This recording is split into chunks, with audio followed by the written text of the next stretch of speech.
Hello viewers, আসসালামু আলাইকুম। কলম্বিয়ার বিপক্ষে 2026 বিশ্বকাপ বাছাই পর্বের আরও একটি ম্যাচে মাঠে নামছে আর্জেন্টিনা। এই ম্যাচে আর্জেন্টিনা খেলতে নামবে অ্যালেক্সিস ম্যাক অ্যালিস্টার এবং নিকোলাস গঞ্জালেসকে ছাড়াই, কারণ এই দুইজন থাকবেন ইনজুরিতে। এবং লিওনেল স্কেলোনি বলেছেন একটু পরিবর্তন নিয়ে এবার কলম্বিয়ার বিপক্ষে দল সাজাতে চান তিনি, যেখানে প্রথম থেকে মাঠে থাকবেন আলেসজান্দ্রো গার্নাচো এবং জুলিয়ান আলভারেস। লাউতারো মার্টিনেজকে সাবস্টিটিউট করা হতে পারে বলে ধারণা করা হচ্ছে। এবং সব কিছু ঠিক থাকলে আর্জেন্টিনা এই ম্যাচটিও জিতে যাবে। শেষ 5 বারের দেখায় আর্জেন্টিনা কিন্তু কলম্বিয়ার সাথে 3 বার জিতেছে। সর্বশেষ 3টি ম্যাচই আর্জেন্টিনা জিতেছে। এর আগের ম্যাচটি হয়েছিল ড্র, আর তার আগের ম্যাচটি কিন্তু কলম্বিয়া জিতেছিল। পারফরম্যান্সের বিচারে কলম্বিয়া থেকে অবশ্যই এগিয়ে থাকবে আর্জেন্টিনা।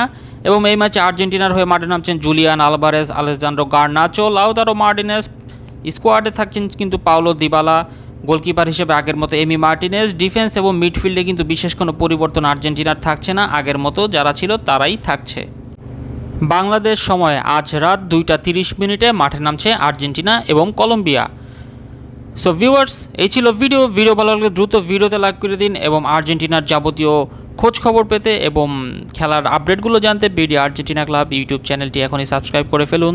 ধন্যবাদ সবাইকে, ভালো থাকবেন সবাই, আল্লাহ হাফেজ।